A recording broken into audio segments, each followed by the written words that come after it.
In this video, we look at hyperbolas, which are another type of conic section, also known as a conic. So remember how conics are formed. We take a double napped cone and we intersect it with a plane. If that plane looks something like this, or the plane is at such an angle that it intersects the top part of the cone and the bottom part of the cone at the same time, it looks like you've got two little parabolas there. Turns out they're not parabolas, they're called hyperbolas. And a hyperbola will have what are called two branches, one piece up here and one piece down here. Each of those pieces is called a branch. Now, more technically, or more precisely, a hyperbola is a set of all points xy for which the absolute value of the difference between two distinct points called foci is constant. So here's a picture.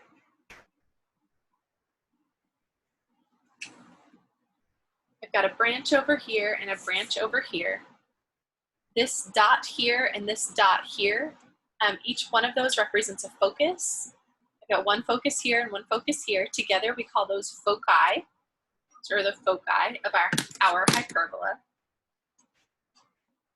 And then this branch and this branch intersect a line like this.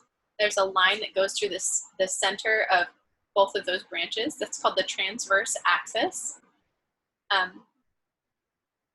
The vertices are the points of intersection with each branch with the transverse axis. So the foci are on the transverse axis, the vertices are on the transverse axis, and then halfway in between, there's a point. We call that the center of the hyperbola. Now again, the definition is this. Let me show you what I mean by that distance being, or the absolute value of the difference between two distances being constant. So if I look at this distance from this focus to here, and the distance from this point to this focus, I can call that D2 and that D1. If I subtract those, and then I take the absolute value, so I get a number, that's going to be constant for any point on either branch of the parabola, or excuse me, of the hyperbola. So this D2 minus that D1 is going to be equal to some constant, and this D, or this distance minus that distance, we'll call that D1 and D2 as well. D2 minus D1 is going to be constant there. And over here, call that one D1 and that D2 again. That distance minus that distance, when I take its absolute value, is the same constant. So that's the definition of a hyperbola. And we've got two kinds of standard forms. Notice the similarity between the equation of a hyperbola and the equation of an ellipse. Ellipses look almost identical to this, but the only difference is if you have a hyperbola, rather than both of these squared terms being positive, we've got a negative on one of the terms. So on this one, the y squared term is negative and the x squared term is positive. When the x is positive and the y is negative, the branch is open to the left and to the right. Alternatively, when the y is positive and the x is negative, the branch is open upward and downward. I actually see a mistake on my notes here. Now this is a little different, or the notation that we're using here is a little different from the notation for ellipses. With ellipses, a squared is always the larger of the two denominators, and b squared is the other one. With hyperbolas, a squared is always the denominator of the positive term. That's why I had to scratch that out. There was a mistake here. So the number under the y minus k squared would be called a squared, and the number under this x minus h squared would be called b squared. Now if I want to find the foci, given one of these equations, I go plus and minus c units from the center, and this time the formula for c squared is c squared equals a squared plus b squared, not a squared minus b squared like it was with the ellipses. HK is still the center.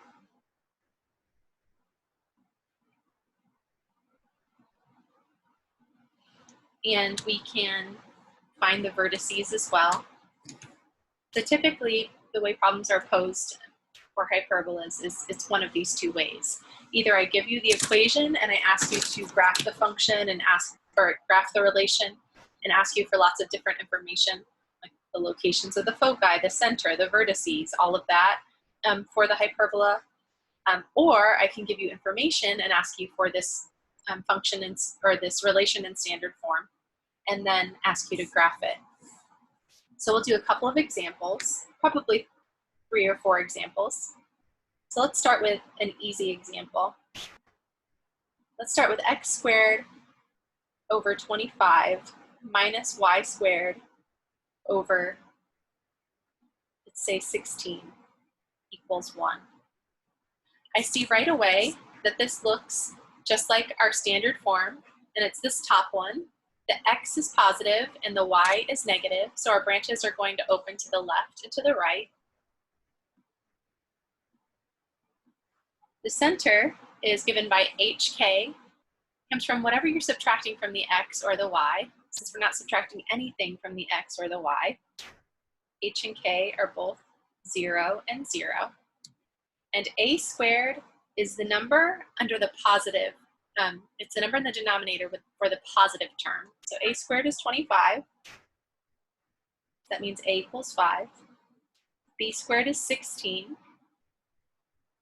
That means b equals the square root of 16, which is 4. Now, if I want to graph a hyperbola, I actually start in pretty much exactly the same way that I would start for graphing the ellipse, with a plus sign right here. If this was a plus, I would be graphing this ellipse this way. So let's sketch our function. I keep calling it a function. It's a relation. It does not pass the vertical line test. So we start at 0, 0, and you go out plus or minus a units in the x direction because the a squared is under the x. So I've got a 25 under the x squared, so I go out plus and minus 5 units in the x direction.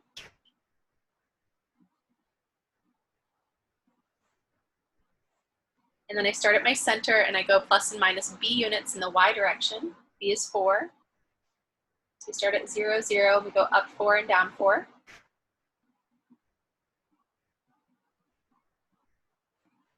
Okay. Now, if this was a plus sign, I would just start drawing a curve through that and I'd have an ellipse and I'd pretty much be done. I could still find the foci and vertices and all of that jazz from here. But this is not an ellipse. This is a hyperbola because of that minus. This is what we'll do. Basically, you want to make a rectangular box that goes through this point, this point, this point, and this point.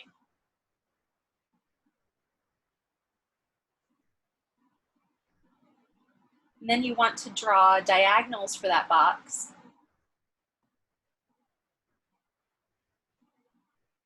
The diagonals for this box are asymptotes for your hyperbola. Your hyperbola is going to get very, very close to each of these lines. Now, I can just look at the graph to find the equation of the hyperbola. There are equations for hyperbolas in your book, but I think it's easier to just use rise over run. So I'm starting here and I go up 4 and over 5. So y is equal to 4 over 5 times x on that branch. If I start here and I go down 4 and over 5, y is equal to negative 4/5 times x. So if someone asks you for the asymptotes of your hyperbola, you just find the equations of those lines that go through that little rectangular box that you made. I keep calling it a rectangular box. I guess it's just a rectangle. We're in 2D.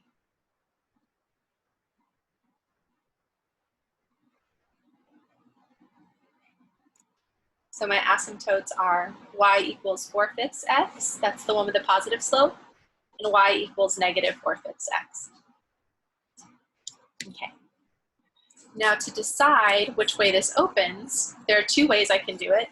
either I can just memorize this. If the x is positive, it opens left and right, and the x is positive, so it would open to the left and right. Or I can choose a value for y that would make this equal to 0. So I would let y equal 0. In general, you would let y equal k, so that if y is k, this is 0, and we just have this equals 1. So let y equal k, which happens to be 0. And then you've got your simplified equation for the hyperbola. If I multiply both sides by 25, I get this. And then if I take the square root, don't forget the plus or minus, you get x equals plus or minus 5. So there are 2 points on your hyperbola. X equals 5, y equals 1, and x equals negative 5. I said y equals 1. I meant y equals 0. X equals 5, y equals 0, and x equals negative 5, y equals 0. So I get those points on my hyperbola, and I know I can either get these points or these points. Since I get those points, I know my graph looks like this.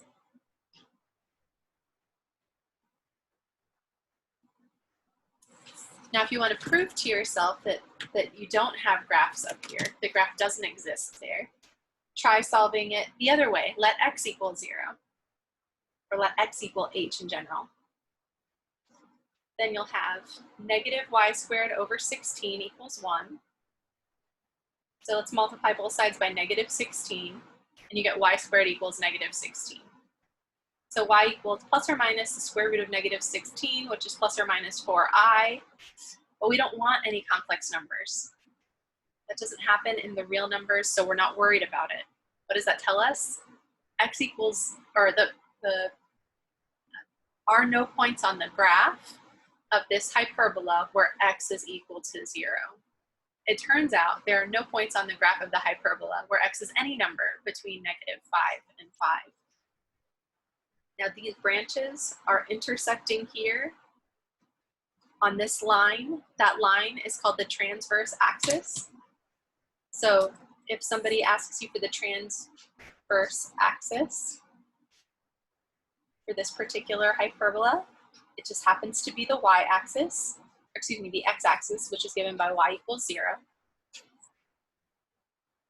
The center was 0, 0. We found that. These points are vertices.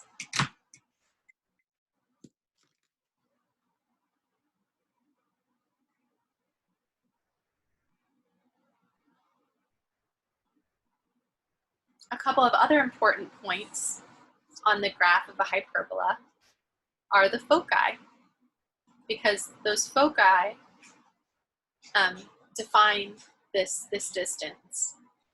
The hyperbola is a set of all points x, y, for which the absolute value of the difference between two distinct points, called the foci, is constant.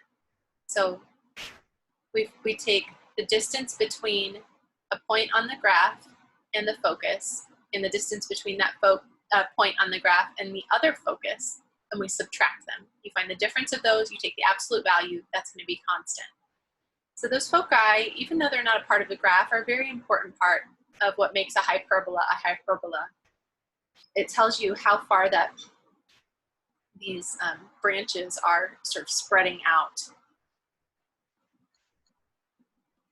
Okay, so let's find the foci. And remember how we find the foci for a hyperbola. For a hyperbola, c squared is equal to a squared plus b squared, not a squared minus b squared. So we've got a squared is 25, b squared is 16.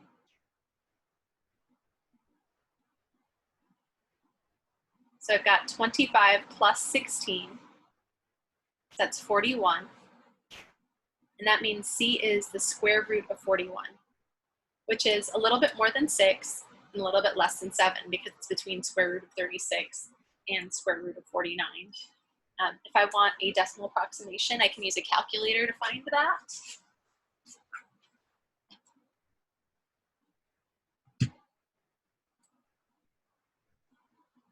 It's about 6.4. Sorry about that reflection. Okay, so you start at the center, you go along the transverse axis, and you go about 6.4 units out in both directions. So there's 6, there's 7, so 6.4 might be right there. There's -6, there's -7, so -6.4 might be there. So that's a focus, and that's a focus. What does that focus mean again?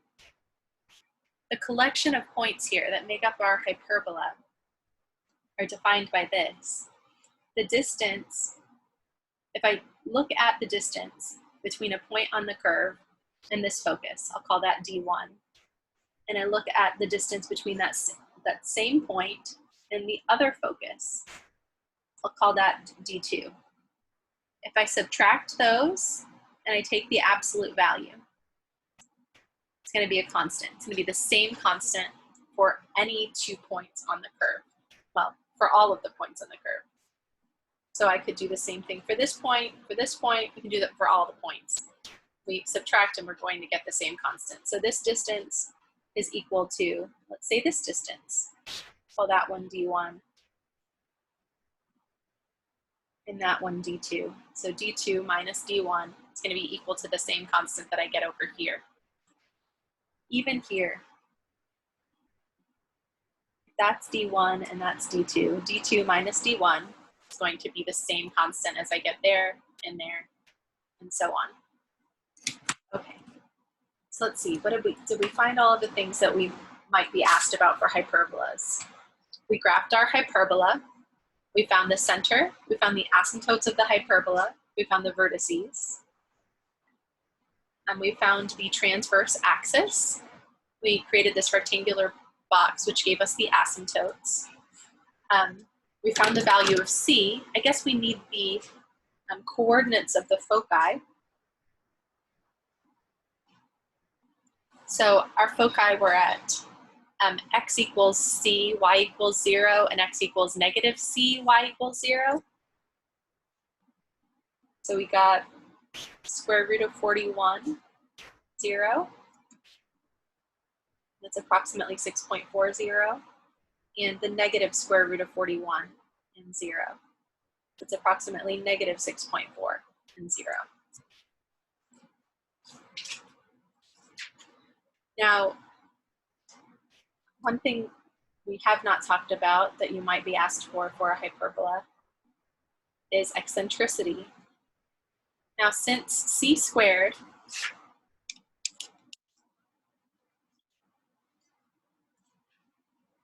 is equal to A squared plus B squared this time, C will always be greater than A.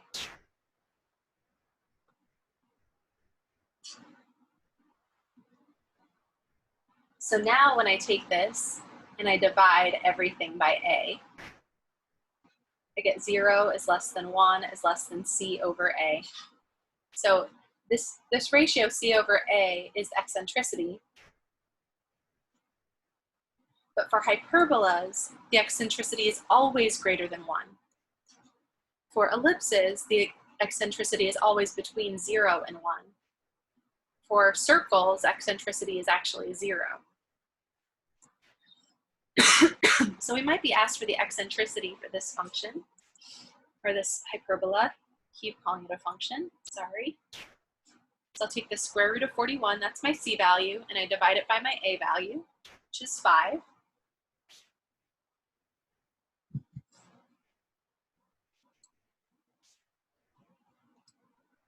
And I get about 1.28.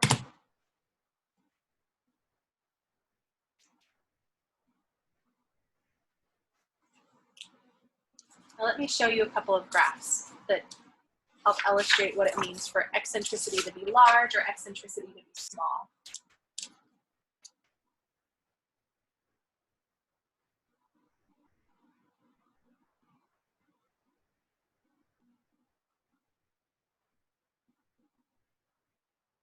So if we have a large value for E, that's C over A. So that means C is much larger than A. So let's say our graph looks like this. And here's negative A and A. Let's say that it's centered at the origin just for simplicity. But C is way out here. way out here. Then when I draw that rectangular box, in order for C to be very, very large, B also has to be large, so that rectangular box is going to be quite large.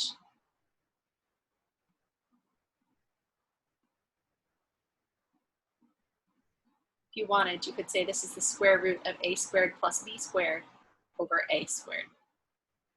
So because that's what C is the square root of A squared plus B squared. So if B is large relative to A, and we're going to have a large eccentricity,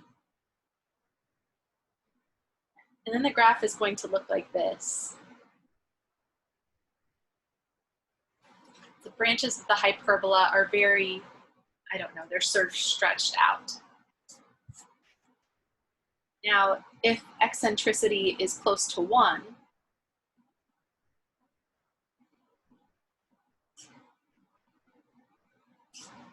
so remember eccentricity is C over A, that's square root of A squared plus B squared over A. This is going to be close to 1 when B is relatively small as compared to A. So maybe A is like this. And I'm centering it at the origin just for simplicity right now. Say B is this number. So we're adding and subtracting B here. If B is relatively small, this is approximately the square root of A squared over A. That means it's just a little bit more than 1.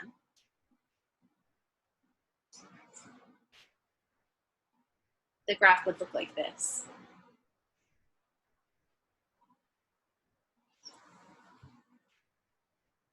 So large eccentricity means it's going to be stretched this way. So those branches are really sort of wide. And eccentricity near 1 for a hyperbola means the branches are like this. They're sort of very far apart, but then they're narrow in the direction where they're opening. Okay, so let's look at a couple more examples.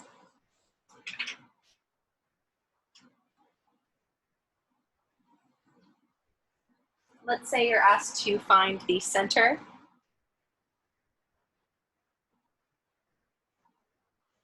vertices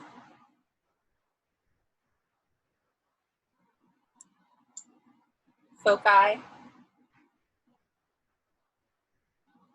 and asymptotes of the hyperbola.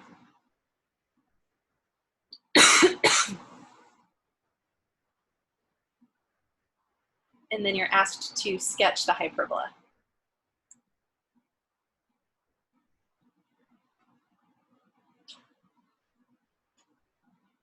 Maybe you have something like this. So our first example is centered at the origin. This one's not.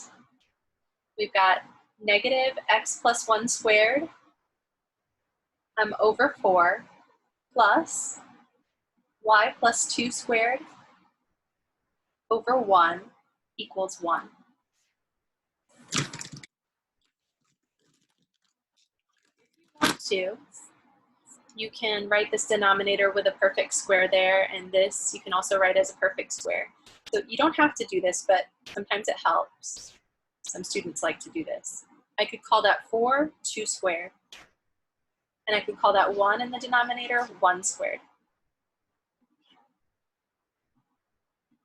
Now, if they did not tell me that this was a hyperbola, they just gave me the equation and they said, sketch the graph of this, I would know it's a hyperbola because it looks almost identical to an ellipse. I've got x minus h squared over a squared, y minus k squared over b squared equals 1. But I've got this negative out front. The negative means it's a hyperbola. Now, if I want to sketch something like this, the first thing I'll do is identify the center. Or you can write it in standard form first, and this was almost in standard form, so I've written it in standard form.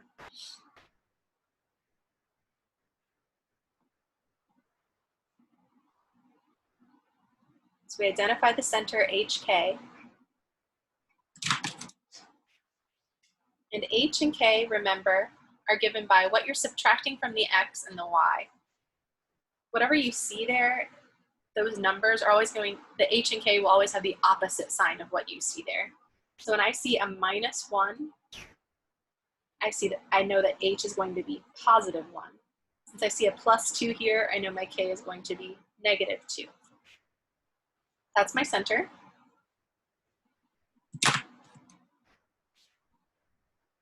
And then we want to identify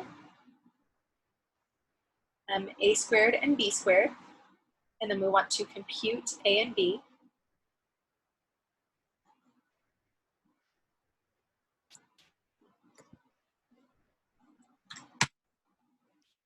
Now this time, A squared is the number in the denominator for the positive term. It's not the larger of the two denominators. It's the larger of the two denominators when we're looking at ellipses, but with hyperbolas, A squared is always the one under the positive term. Since that's a negative term, my A squared is 1 in this case. So A is the square root of 1, which is 1. B squared was 4 from this form, or you can call it 2 squared if you want. B is the square root of 4, which is 2. Now at this point, I'm ready to start sketching my ellipse. Once I know what A and B are, and I know what H and K are, that's enough to help me with my sketch. So I need to plot the center, x equals 1, y equals -2.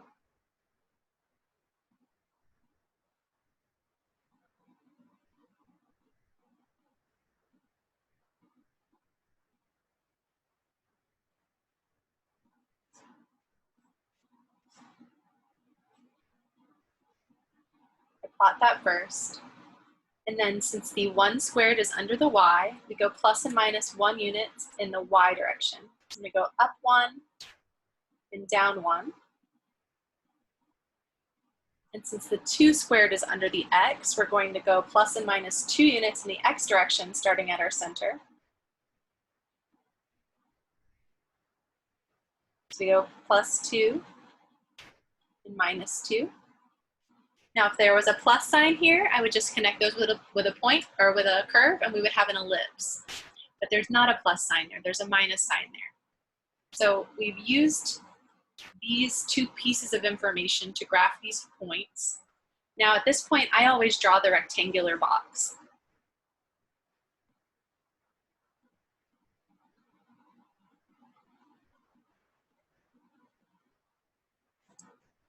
So I would say the next step, or this third step that I'm engaging in, is I'm starting to sketch my hyperbola.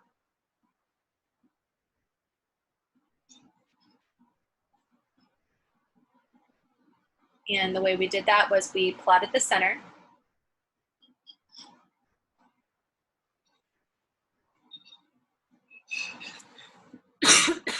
Then you want to plot points plus and minus A units from the center in the appropriate direction. Since the A squared was under the y, that's going to be in the y direction.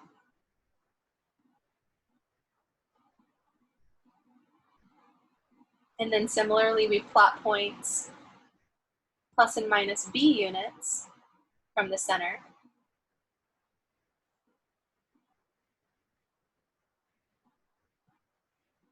in the x direction.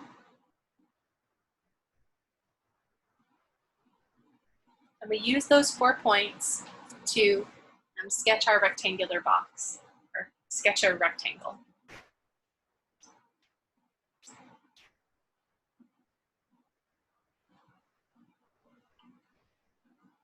Through those points that you just found. The rectangle goes through all of the points that you just found except for that center. And then I would sketch in the diagonals of the box. Those are the asymptotes of the hyperbola.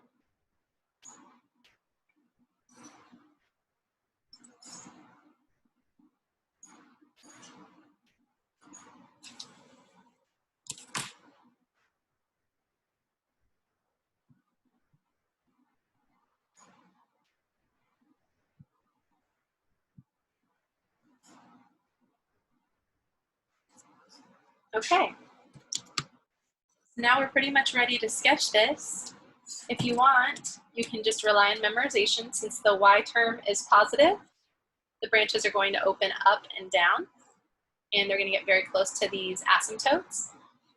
If you don't want to rely on memorization, what I would suggest is letting x equal h so that this term cancels. The goal is just to make the negative term go away. So now we're going to solve for the vertices.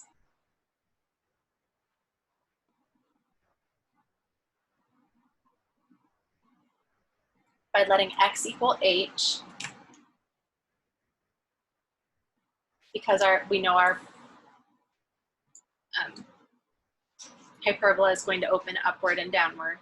In general, you're going to either set x equal to h or y equal to k, but the idea is you're trying to make the negative term disappear.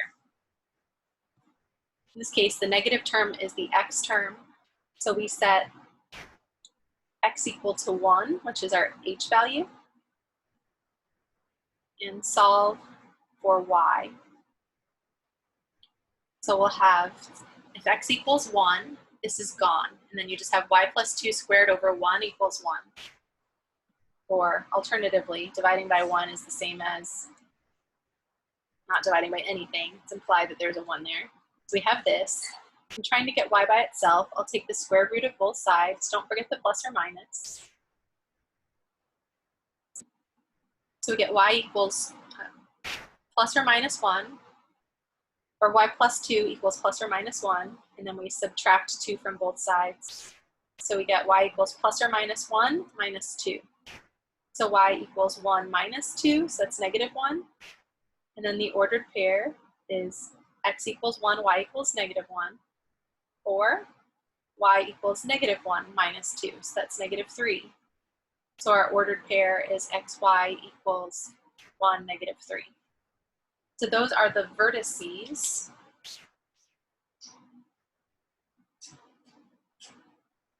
of our hyperbola.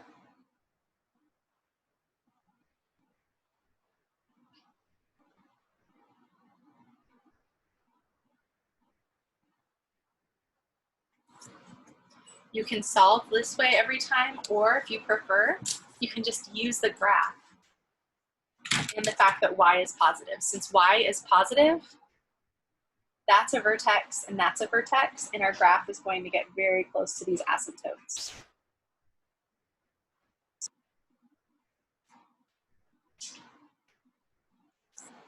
Okay, so someone asked us to find the center. We did.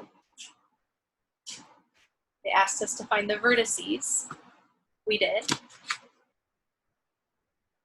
They asked us to find the foci. We still haven't done that yet. We drew the asymptotes, but we didn't find their equations. We were asked to sketch the hyperbola, and we have. But the two pieces that are missing are the foci and the equations of the asymptote. So let's find the foci. To find the foci, this is 1, 2, and that was 3. I guess this is 4. The foci are found by first solving for C.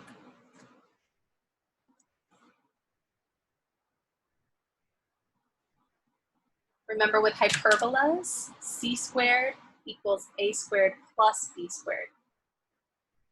So we get 1 plus 4, so that's 5. So C equals the square root of 5, which is about 2.2, I believe.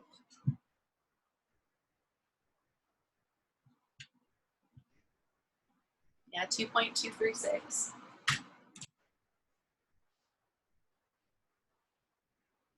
So you're going to go out 2.2 units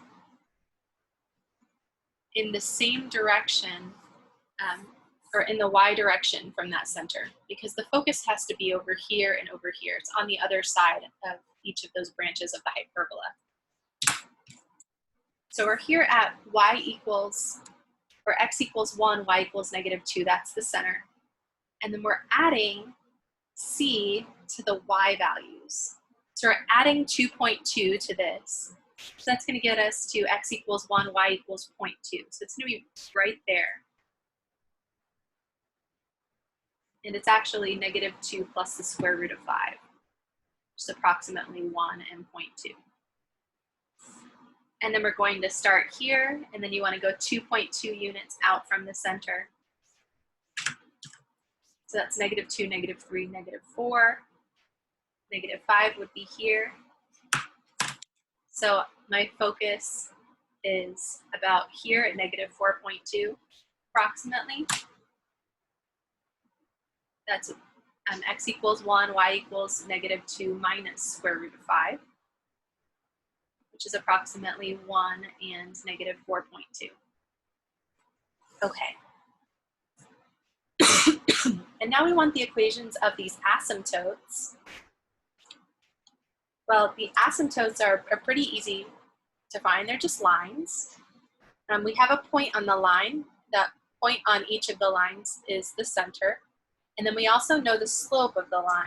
You can use the slope right here, rise over run. We're going to go up up A and over B units.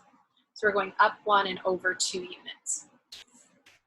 The equation of this line is, we go up 1 and over 2, so 1/2 times x plus a constant.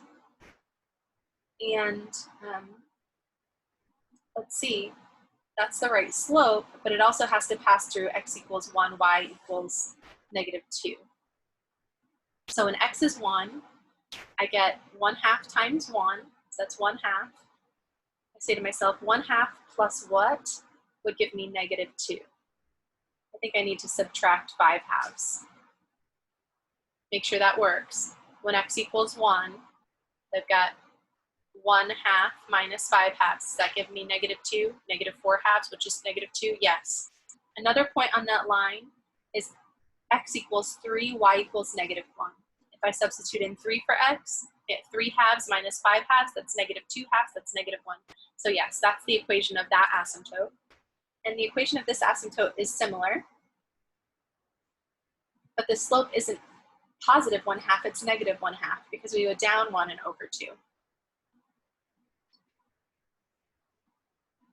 And I need, when x equals 1, I need y to equal -2. So I'm going to have -1, or -1/2 times 1, so that's -1/2 plus a constant equals -2. I think that needs to be -3/2. -1/2 minus 3/2 is -4/2, which is -2. Now the graph also has to pass through this point. X equals 3, y equals -3. X equals 3, I get -3/2 minus 3/2, that's -6/2, which is -3. So it checks out. That's the equation of that line.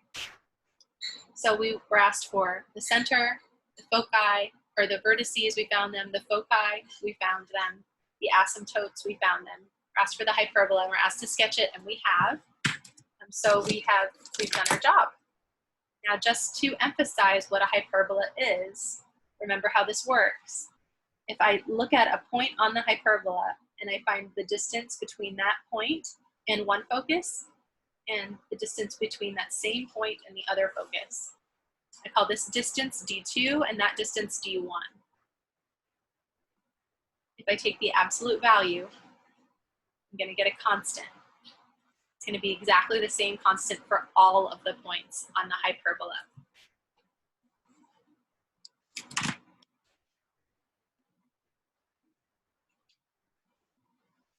Okay. Now it's also possible that we could be given a hyperbola problem where we're asked to complete the square. So let's look at one like that. Let's say we've got 9y squared minus x squared plus 2x plus 54y plus 62 equals 0. And we're asked to find the center, the foci, the vertices, and then sketch the hyperbola. Well, we know pretty much it's going to be a hyperbola. We pretty much know that.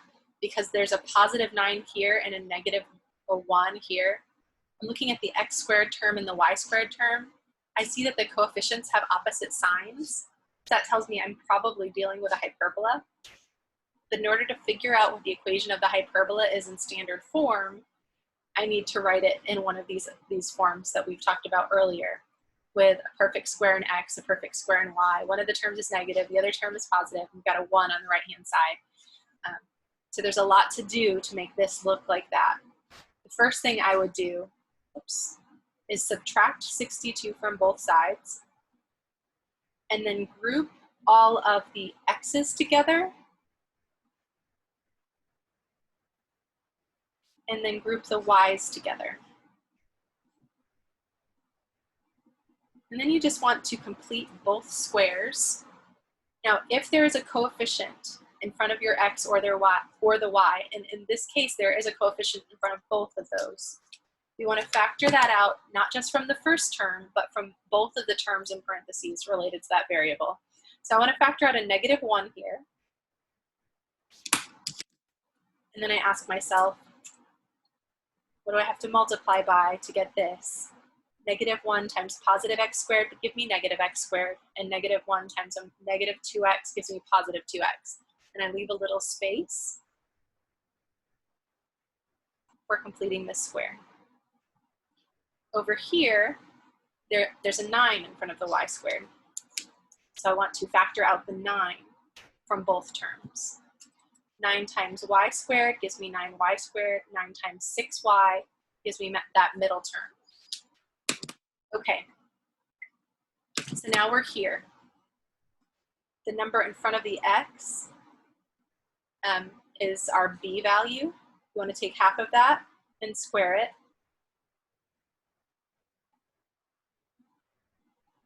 So we add that number here. And similarly, the number in front of the y is the b value. Take half of that and square it. You add that here. Now, this is not equivalent to this line up here. I've completed the 2 squares, but I need to add something to this side to compensate for what I did over here. Now, be careful. You can't just add 10 to this side. You can't just add the 1 and the 9, because that 1, when I added it in the parentheses, I was really adding a negative 1 times 1 to this side. So to compensate for adding a negative 1 times 1 to the left-hand side, I need to add a negative 1 times 1 to the right-hand side. Similarly, I'm not just adding 9 to the left-hand side when I put this 9 in the parentheses. I'm adding a 9 times 9, because if I distribute, I'm going to get an 81 there. So I've added a 9 times 9 to this side, so I need to add a 9 times 9 to the other side. Okay, now we want to simplify the right-hand side and simplify these perfect squares. So I've got negative 1 times x minus 1 squared. That's how that factors. And I've got a 9 times this quantity. Turns out to be y plus 3 squared equals this over here. It looks like I've got negative 62 minus 1 plus 81. So that's 81 minus 1 is 80. So I get an 18 there on the right-hand side.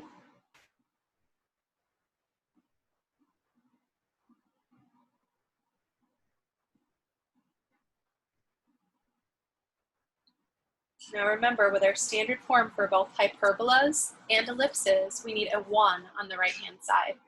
So we'll divide both sides by 18 to make that right-hand side a 1. And then simplify. 9 goes into 18 twice. So we've got this.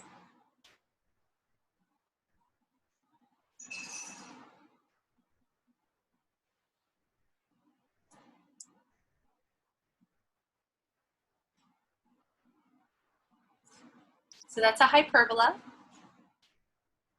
The y is positive, so it opens upward and downward.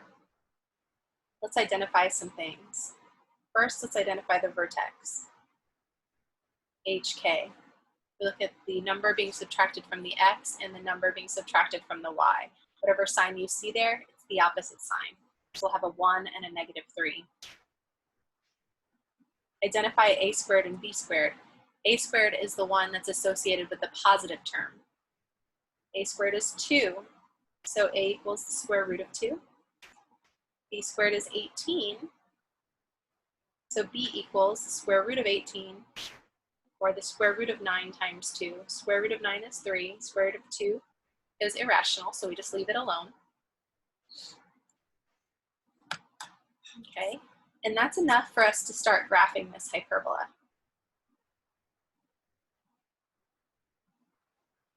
So we want to go to x equals 1, y equals -3.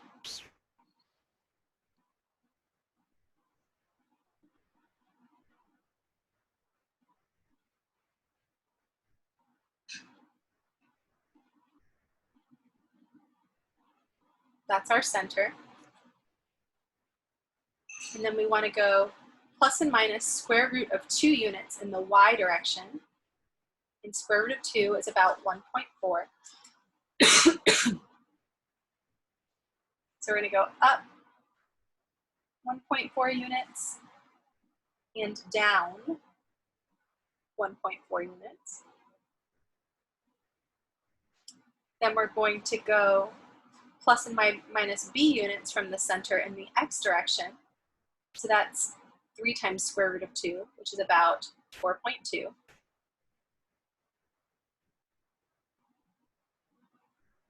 Oops, 1, 2, 3, 4, that's 5, going out to 6. So I'm going 4.2 units in the x direction from here. So I'm going from 1 to about 5.2.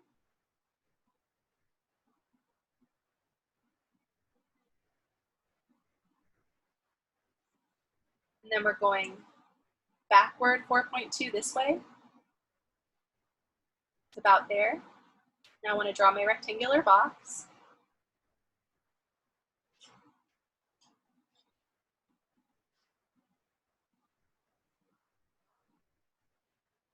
Draw the diagonals.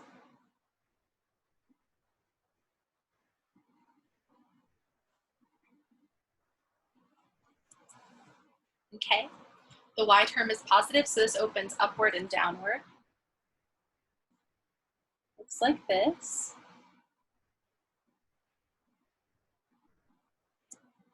Okay, so we're asked to sketch our hyperbola, and we did.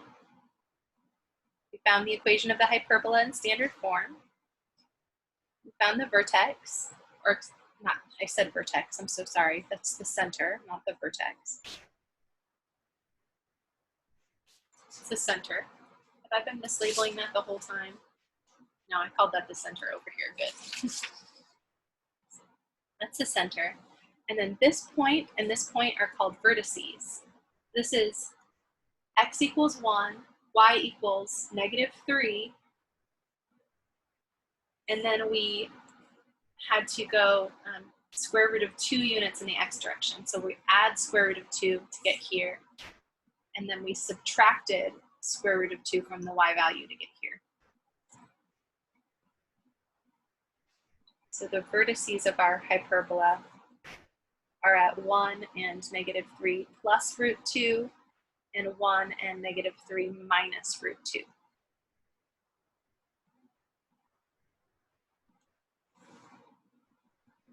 Now we might also want to find the foci of the hyperbola. To find the foci, we need to identify c squared. For hyperbolas, c squared is a squared plus b squared. So we get 2 plus 18. So c squared is 20. That means c is the square root of 20. That's 4 times 5. So we get 2 root 5.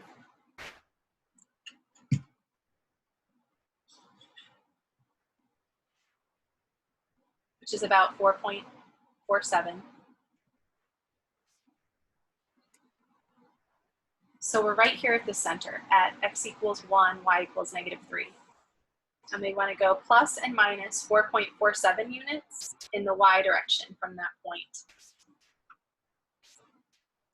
So -3 plus 4.47 is going to land me at about 1.47.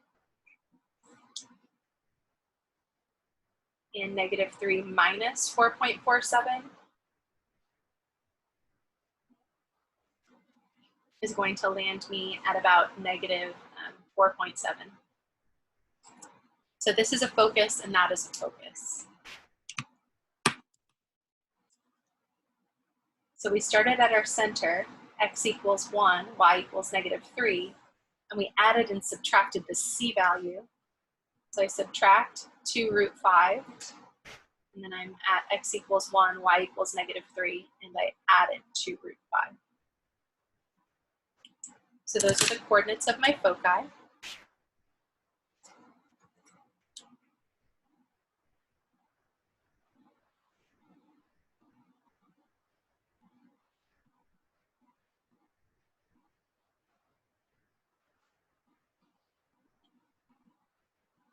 I've got vertices, I've got foci, I've got a center. And I think that's pretty much it. That's, oh, asymptotes. It might also ask us to find the asymptotes. In order to find asymptotes, I basically need to find the equation of a line that passes through this point and has this slope.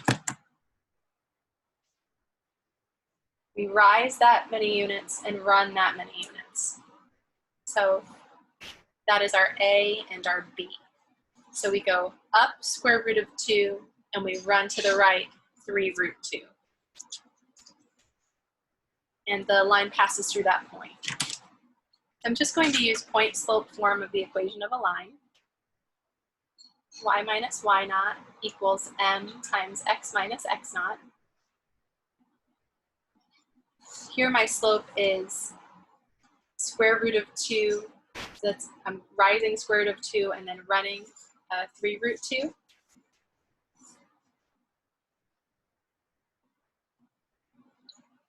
And I'm subtracting x naught and y naught. X naught and y naught are 1 and -3. The root 2's reduce. So we end up with y plus 3 equals 1/3 x minus, if I distribute the 1/3, 1/3. If I subtract 3 from both sides, I get 1/3 x minus 1/3 minus 3 over 1. 3 is the same as 9/3. So I get y equals 1/3 x minus 10/3. That is the asymptote, that has a positive slope. If I want the asymptote that has a negative slope, the slope is almost identical, it's just negative. We go down square root of 2 units and we run to the right 3 root 2 units. So instead of having a slope of 1/3, the line is going to have a slope of -1/3. So we'll still have y plus 3 equals, but the slope changes from positive 1/3 to -1/3. Distribute the -1/3. Subtract 3 from both sides.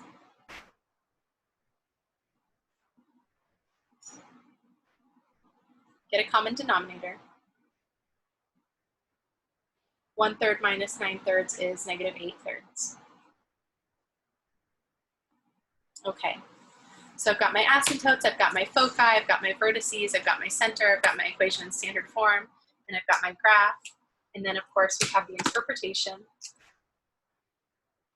If I take any point on the hyperbola and I find the distance between that point and one focus and the distance between that point and the other focus. If I take the absolute value, this distance minus this distance, I'm going to get exactly the same constant that I would get if I used another point on the hyperbola. If I take the distance between this point and that focus and this point and that focus, so this distance minus this distance is exactly the same as this distance minus that distance. That's what makes a hyperbola a hyperbola. Okay, last example. Actually, no, we've got 2 more examples on hyperbolas.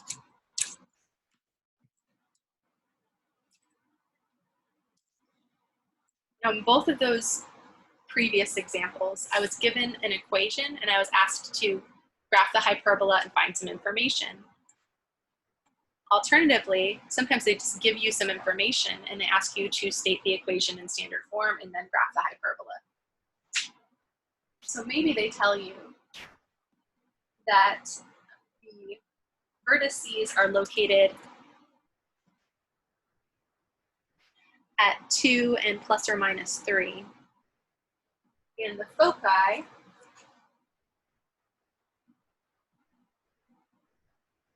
are located at 2 and plus or minus 5. Actually, I'm going to change my problem statement just a little bit. Let's make this plus or minus 3 and 2, and make this plus or minus 5 and 2. So it's going to change the orientation of the hyperbola. So if they give you this and they ask you to find the equation of the hyperbola and sketch it, we can. We'll start by sketching the information that they gave us. So they told us that the vertices are at x equals 3, y equals 2,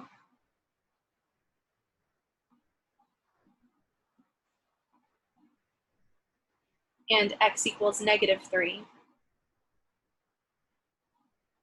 y equals 2. So that's a vertex and that's a vertex. And the foci are at x equals 5, y equals 2, and x equals negative 5, y equals 2. So I see right away from this picture, my branches have to include my foci. My foci are always inside the branches. So my hyperbola branches are going to open to the left and to the right. And I know that if these are vertices, this distance from here to here is A. So A is 3, and the distance from here to here, the distance from this center point out here is C. This distance from the center to the focus is here. If you're saying, how did you know that was the center? Well, I just split the difference between this negative 3 and 3. So my center, that's implied, is right here. So I identified the center. It's x equals 0, y equals 2. I know that A is 3. So that means that A squared must be 9. I know that C is 5, which means that C squared must be 25. And I know my branches open to the left and to the right. Now, since they open to the left and to the right, I know that I'm looking for a hyperbola with a form like this. It's x minus h squared over a squared minus y minus k squared over b squared equals 1. And my center, that gives me my h and my k. So h is 0, and k is 2. So we're going to have y minus 2 here. A squared is 9 because a was 3. And I'm almost done. If they asked me to find the equation, all I would have to do now is find b squared. Well, they didn't give me b squared. If I had b or b squared, I could draw my rectangular box and I could draw the branches of my hyperbola, but they didn't give me b squared. But I know a relationship between a squared and b squared and c squared, so I can use these two numbers to find b squared. Since c squared equals a squared plus b squared, and c squared is 25 and a squared is 9, we have b squared must be equal to 16. So b must be equal to 4. So b squared, that goes in the denominator here. That's my equation of the hyperbola in standard form.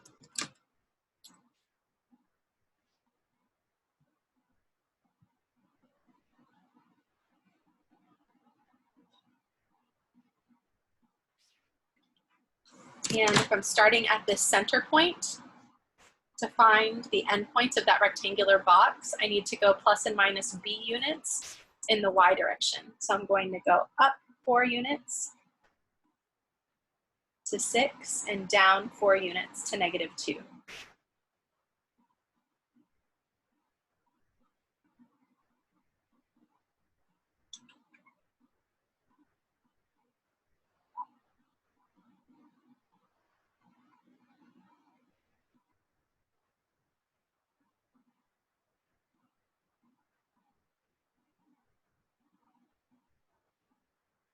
And I know those don't look like straight lines, but they should. If my graph was perfect, they would be straight lines. Okay, so here we are. And this is a vertex and this is a vertex. So our branches open up like this.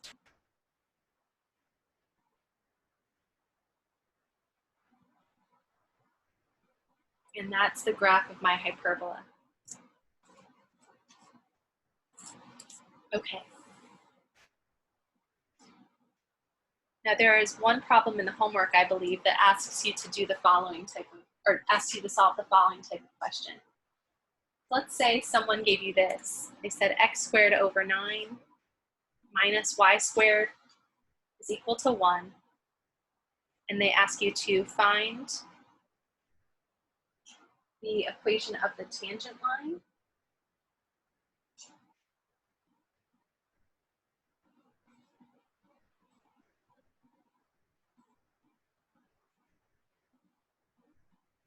So the tangent line to the curve and the normal line to the curve.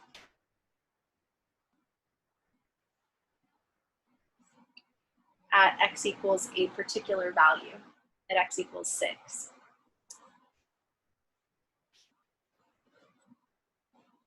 Well, let's sketch this so that we can get a better sense of what they're even asking. Well, first, in order to sketch it, I'll write that as a 1.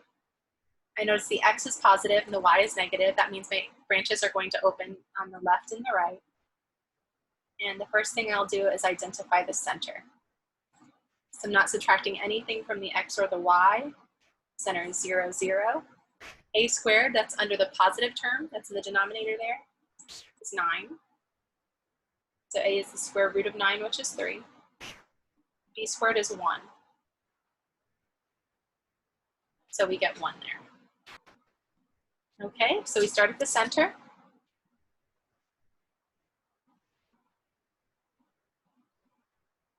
So start at 0, 0. We go plus and minus a units in the appropriate direction. Since the a squared is under the x, we go plus and minus 3 units in the x direction.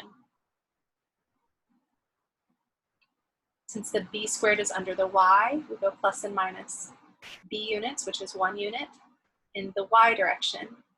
And since we're dealing with a hyperbola, not an ellipse, we draw a rectangular box. I don't know where I got that. I think I got that from my high school algebra teacher.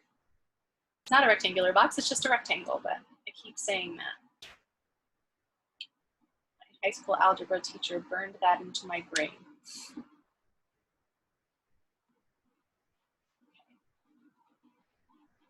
All right, so we're here. Since the x is positive, the branches open on the left and right. And the graph looks like this.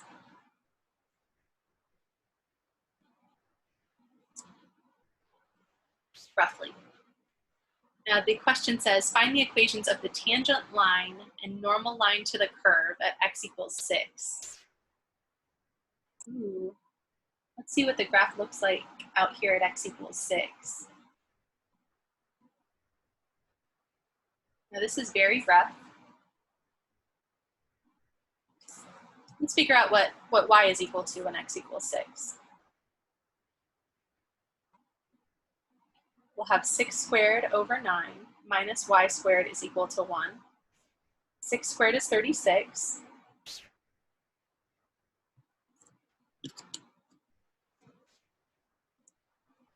(36 over 9 is 4. Subtract 4 from both sides. Multiply both sides by -1. Finally, take the square root. Don't forget your plus or minus. And so we get this. There are 2 points on your hyperbola. X equals 6, y equals square root of 3. And x equals 6, y equals negative square root of 3. And square root of 3, just get an approximation, is about 1.7. This is a plus or minus 1.7.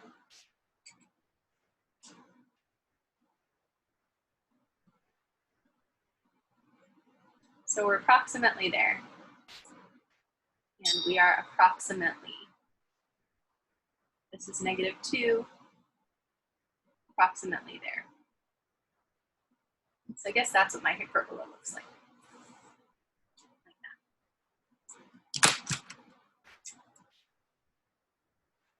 So we're asked to find the tangent line at this point, 6 and square root of 3, and then over here at 6 and negative square root of 3.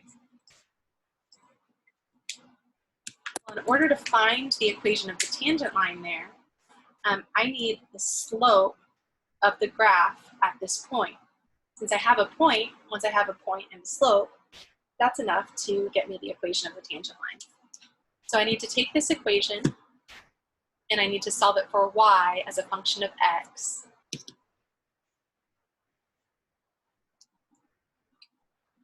So I have x squared over 9 minus y squared equals 1. Maybe multiply both sides by 9, just to get rid of that fraction. Distribute the 9, and then you'll have x squared minus 9y squared equals 9. And we're trying to get y by itself so that we can find slope. So I will subtract x squared from both sides, and then divide both sides by -9. Well, that didn't really help much, did it? We ended up with fractions anyway. 9 divided by -9 is -1, and then I've got negative x squared over -9, that's positive x over 3 squared.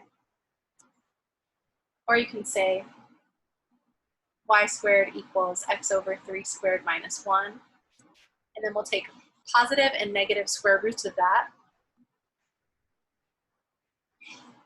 to get y by itself.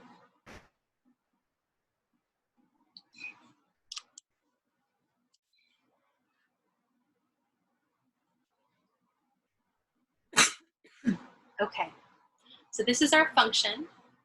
Now, if I want the slope of that function, I'll have the plus or minus here. I'll take the derivative with respect to x of, let's call that x squared over 9 minus 1, all raised to the 1/2. So I'll have the plus or minus out front.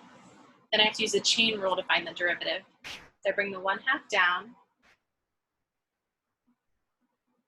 Then I've got my function to the -1/2 by the chain rule, times the derivative of the inside also by the chain rule. The 1/9 is a constant, and the derivative of x squared is 2x. That 1/2 and the 2 reduce, and you just end up with an x over 9. So it looks like our slope is x over 9 times the square root of x squared over 9 minus 1. And if you want to, you can actually bring that in the, under the radical. Actually, let's not do that. Let's not simplify this algebraically. We're going to use this as an equation for the slope. So we'll plug in our x value and then we'll simplify. Okay, because remember, we're finding a tangent line. We need a point on the curve. We found the point, these points right here. And now we need the slope of that line, or the slope of the curve there, which comes from taking the derivative and plugging in that x value. So let's substitute x equals 3. And that's going to give us the slope of the tangent line.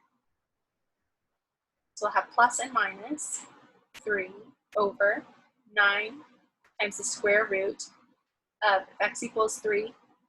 I'm saying x equals 3, x equals 6, I'm so sorry. We're at this point.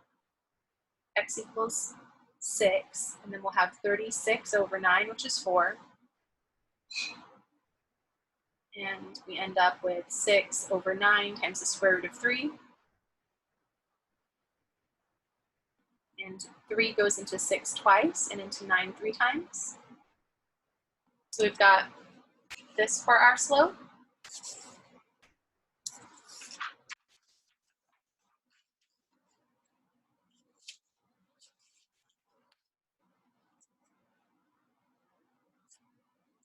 If you're saying to yourself, what does that plus or minus mean? Well, we had a positive square root for y and a negative square root for y. The positive square root of y is going to be valid up here. The negative square root is valid down here. So the slope will be positive 2 over 3 root 3 over here, and it'll be negative 2 over 3 root 3 here. And if you're saying, how did you know the positive one went up here and the negative one went down here? It's because the graph is sloping up here and the graph is sloping down here. Okay, so we were asked for a tangent line. It's easy, you're just going to use point slope form of the equation of a line.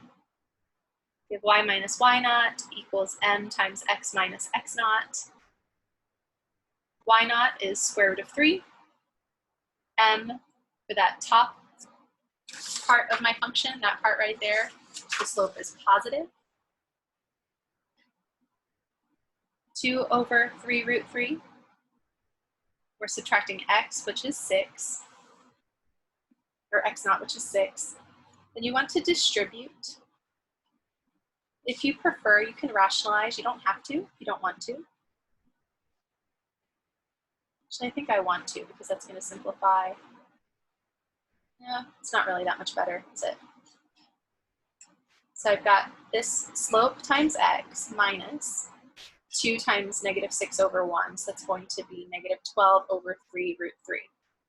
3 goes into 12 4 times. So we end up with this.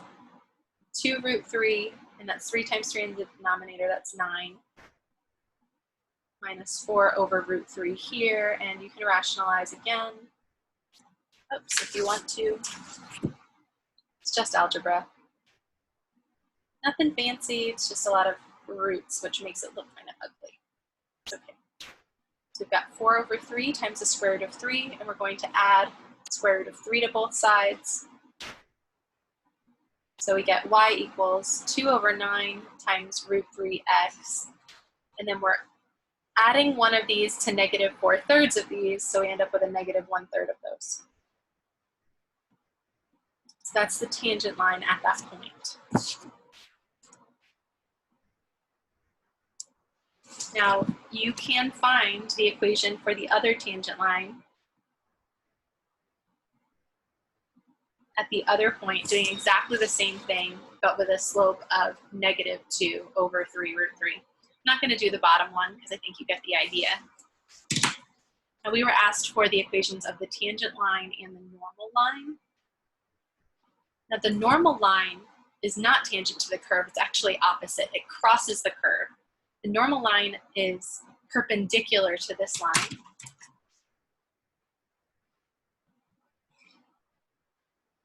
So it has negative reciprocal slope to the tangent line there.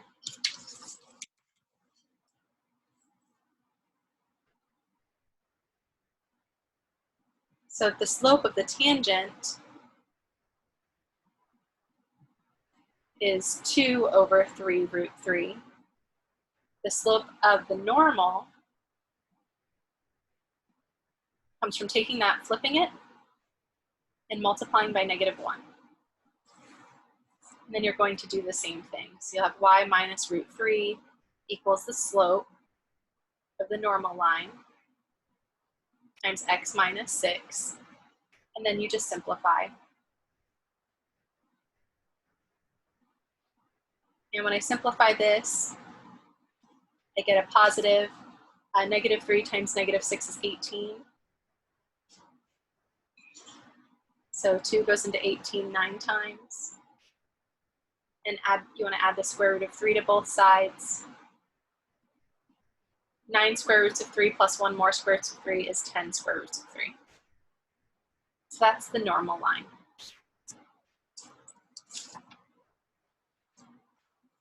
So that's the equation of that line right there. Okay. So that's it. That's all we're going to do for hyperbolas in this section. Now, all of this is relevant to Calculus 3. I'm just going to show you briefly how this is relevant to Calculus 3. When you go to Calculus 3,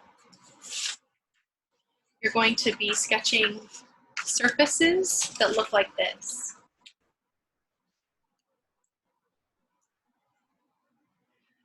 We've been talking about conic sections. The 3D analog of conic sections are quadric surfaces.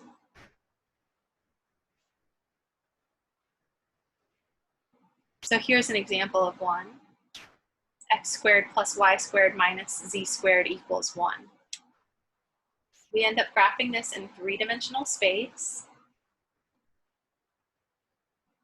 The XY plane is down here. This is at an angle. So it's just drawn at an angle so that we can imagine it on our 2D piece of paper for some dimension. The z-axis is going straight up. Now when z equals 0, we just get a circle, radius 1, in the XY plane.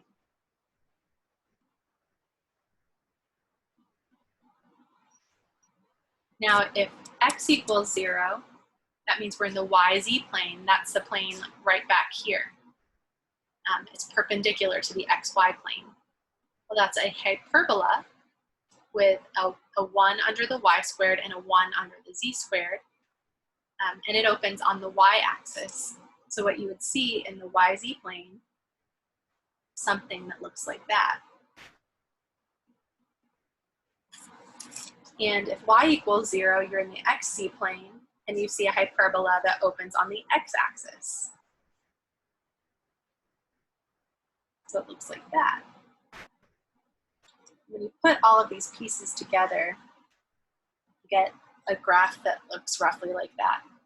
Or maybe without all those extra lines, it has this shape. This is called a hyperboloid of one sheet. There are actually 7 different surfaces. I believe it's 7 different surfaces that you're going to study like this. And their equations all look like this. They look like x minus x naught squared over a squared plus y minus y naught squared over b squared plus z minus z naught squared over c squared equals 1. That's called an ellipsoid because you're going to get cross sections parallel to the xy plane, the yz plane, and the xz plane. They're all going to be ellipses. Ellipsoids have this shape. Looks like a peanut M&M. It's not a very good picture. But we'll go A units, plus or minus A units in the x direction, plus or minus B units in the y direction, and plus or minus C units in the z direction. But these are basically 3D analogs of what we're talking about with the conic sections. So it's important that we understand the conics so that we can graph surfaces like this and so that we understand where the equations for those surfaces come from. So all of this that we're studying about conics, even though it's easy and even though it's pre-calculus, feels like you're not doing much calculus at all, it's important because it's going to help us visualize what we're doing in 3 dimensions once we get to calculus 3.